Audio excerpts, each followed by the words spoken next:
So it's the start of 2022. I was going to a gaff. If you don't know what a gaff is, it's just basically a party with a few of my close friends and their girlfriends. I was having one of those nights before where I was just constantly overthinking about relationships and love. The type of shit I usually do. If I'm ever gonna find the right one and all this nonsense. Listening to fucking sad songs that would just emphasise my loneliness. And then it came the day of the gaff. And one of my pals' girlfriends ended up inviting a lassie for me to speak to, trying to set me up with her. It was actually the night that I had my first ever kiss. At 18. First time I was actually confident actually speaking to her, probably just because I had a few drinks with me. Even though I remember before it, like, because I know she was sitting waiting for me, I was in the bathroom just like thinking to myself for about 10 minutes. I went to my pal, I'm not sure I can do this, just because I knew they set me up with her and they were expecting me to make a move. And he's like, it's up to you, you may as well just go for it. I was like, why not? And after that night, once I added her as well, I became instantly hooked because I've never had a feeling like this in my lifetime. I even tried to set up a date as well afterwards, and she said she was down for it, but we did have to cancel it. But I wasn't too fussed because, again, I got a chance to see her at another gaff. So I had a chance to go see her again, saw her again, enjoyed my night with her, and then she ended up leaving because she wanted to go out clubbing. And then my pal's girlfriends were like, oh, we did warn you, like this was the type of person she was and that, which I can't really remember if they did previously. And when I found that out, it just made me think, wow, she would rather spend more time out going at a club than actually with me. So then I end up just blocking her. End up just blocking her like that. Or removing her, I don't even think I blocked her. And that was my first, like, I guess you could say experience with a girl. Didn't really add up to anything. The only other times I did have throughout college and that was going out clubbing with my friends. And I think I mainly just did it for the attention because I didn't really know what I wanted. I would go to clubs and surprisingly most of the time I would end up with a girl, usually towards the latter stages of the night. And I did get offered, I think twice maybe, if I want to go back to there a bit for anything later, and I rejected. I'm very glad that I did. I think it was for two reasons. One, again, I was probably just nervous at the thought of, you know, losing my V card, and two, I remember just looking about sometimes and just thinking this just isn't me. I didn't actually establish my values back then because it was something I never really thought about, but I just had that gut feeling. I was like, no, this just isn't me.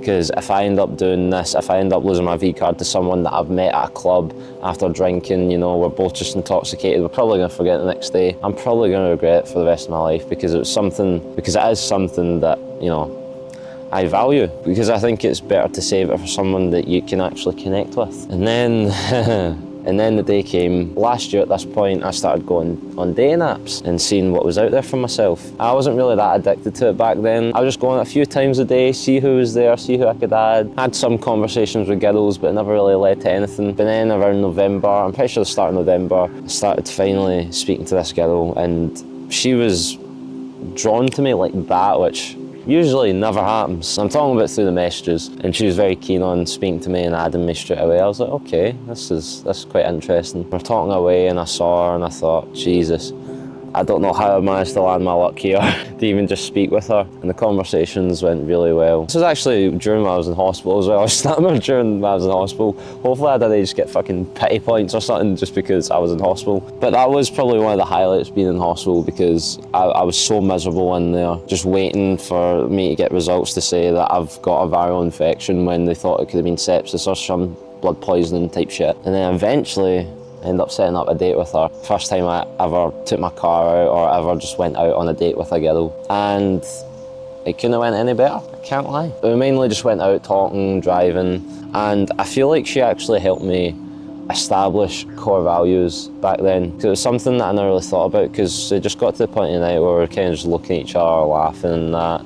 Obviously, we found each other attractive, I'm assuming. And then we started talking about what we'd valued in our life, what we want out of this life, basically, and that's what drew my attraction to her. That's when I felt like this could be the one, you know. The way she was describing what she wanted her future to look like, not just for herself, but in a relationship as well. And man, I never had that feeling where I just thought to myself, fuck, man, this could be the one. Just for her describing what she wanted, you know, because it just makes you think that's all you want as well. It's hard to find someone that you can just realign both your values with each other, because that's when you know you might have something special between you. But the problem with her is she just felt like it wasn't really the right time to get into a relationship, and I was happy to just hold off for as long as she wanted. And we saw each other for another couple of months and it was great, and we'd FaceTime every now and then. And she helped me show a side of myself that I wasn't really willing to show people unless they knew me for like a long time. She just gave me that confidence because obviously she must have valued something in me that I didn't at the time. And that's something she definitely helped me with, because nowadays I don't really give a fuck what people think about me, hence making these videos. But unfortunately, I just feel like mentally she wasn't really in the best place. She wasn't really keen on opening up to me about certain things. And I remember I was in work one day and she was messaging me to come and see her, and I genuinely couldn't. I was willing to take time off the week after to go and see her, like, you know, scrap one of my shifts and that and just go see her, because I did that previously, I'm pretty sure. But she wasn't having it, and she felt like she just needed me at the time. But this time I just genuinely just couldn't go see her that night, and it ended up her having a pretty big meltdown, I can't lie. And I've never had anyone like getting extremely frustrated with me like this in my life. Like, I was just,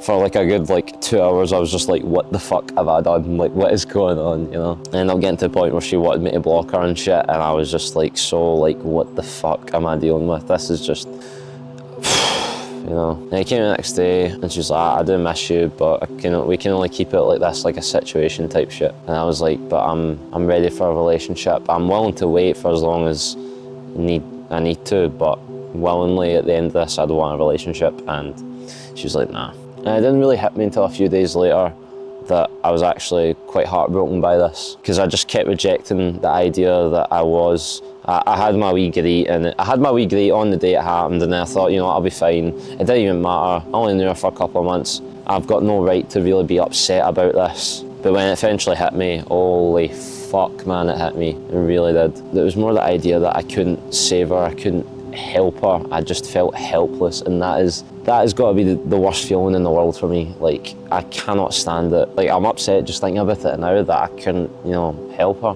But you can't live with regret like that. And I ended up doing that for like a good couple of months, like even going into the start of this year. But you just need to remember, it's not your job to save everyone. And for a lot of my life, I felt like I've just lit myself on fire to help keep others warm, especially her. You know, like, things didn't work out. I maybe could have done some things better. Maybe she could have done some things better. Maybe she didn't even find me attractive. Who knows? And even though I've still never been in a relationship, I'm kind of glad I'm still not right now. Especially the stage I'm at in my life. Like, I just feel like I wouldn't be able to have the time for it. I know some people think, oh, I'm not ready, or I'm definitely ready for a relationship now.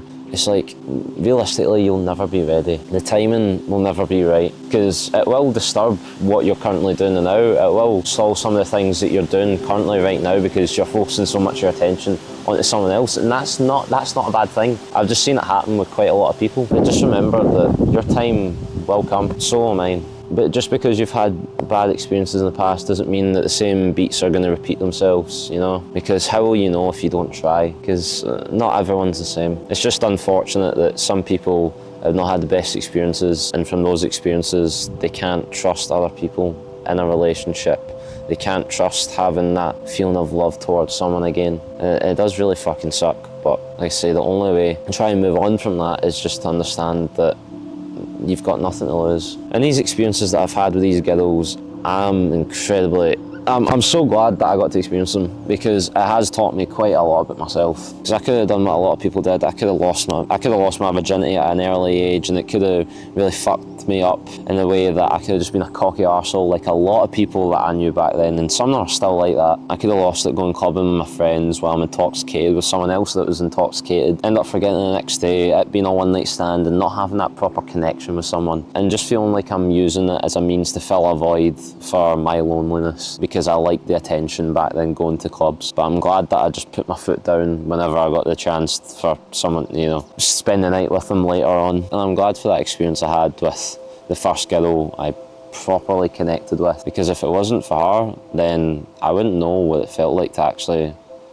feel love for someone, because I did love this girl. She was almost everything that I could imagine of for a partner. She was incredibly attractive for a start. She had the voice of a fucking angel, and the core values that she communicated to me made me, you know, was the main selling point for me to be attracted to her. But you can't always get what you want in life, unfortunately. But she showed me a side of me that I never really thought I'd express to someone after meeting them, you know, within a matter of weeks. Usually it would take me like months or even a year to like actually, you know, build up a connection with someone like that and actually just be carefree and, you know, actually share some things about them or show a side of me that hasn't been shown to anyone else. But she just made me feel so free, made me feel so good and confident about myself, made me feel appreciated, made me feel valued. And that feeling from her, even though it took me a while, I managed to get it back just from discovering who I want to be myself. So I'm thankful for her in that matter, because I wouldn't be the person that I am today if it wasn't for her, if it wasn't for the way things ended. I wouldn't have matured in the way that I have. I wouldn't have put myself on this path if it weren't for her. And in some cases, I wouldn't have built connections with other people if it weren't for her. So don't just think if you have a bad experience that you can't learn something from it, that they can't really teach you anything from it, and you just think, and you're just dreading and feeling shit about yourself because of what happened. See what you can take from it. And look, even just having that feeling of potentially, you know, having a girlfriend and that, and just building that connection with someone, you cannot replace it. You honestly cannot. And when you get that connection with someone, take that opportunity. Don't let it slide. Don't have second thoughts about it. Just trust your gut. Stop thinking too much about your thoughts, because you're not always your thoughts. Sometimes your mind just likes to play tricks on you and just give you self-doubt and just think that oh, you're not ready, or what's she going to think about this? Just overcomplicating it all, when just go with the flow. Put your trust in her. And look, if it doesn't work out, it doesn't work out. It doesn't mean that you're an idiot for trying to trust your gut, for trying to trust that feeling of love, because love is really just trial and error. If you see a girl out in public and you think she's attractive, then feel free to approach her. If you want to go on dating apps after you've built up your character and actually understand who you are as a person, what boundaries you want to set out, then go for it. I particularly don't do it anymore because I did get addicted to it, because I was trying to fill a void at that point. And hey, maybe I'll go back on them one day. Maybe I'll try again, but I'm just more focused on what I'm doing right now. And I'd rather just wait till I get caught off guard one day and potentially meet my partner. That's just how I value it. But don't think you're behind in life if you've never had a girlfriend, even at my age. Because the longer you wait, the more time you have to actually fully develop as a person, not just physically, mentally, emotionally. The more time yourself, the more time you actually understand who you are as a person and what you seek from others, what you want out of a relationship, what you want them to bring to the table. So remember, it's not a race, even if you feel like you're behind, because your time will come, and when it comes, then it's going to be the best feeling and you're going to have the best time in your life. Honestly, I mean it. So yeah, that's a wrap on this video. I know this was just me rambling about my experiences with girls. If you could take anything from this video, if it might help you relate, then that'd be great. So yeah, thank you very much for watching, guys. Feel free to stick around for more videos like this by subscribing. And yeah, catch you in the next one. Peace out.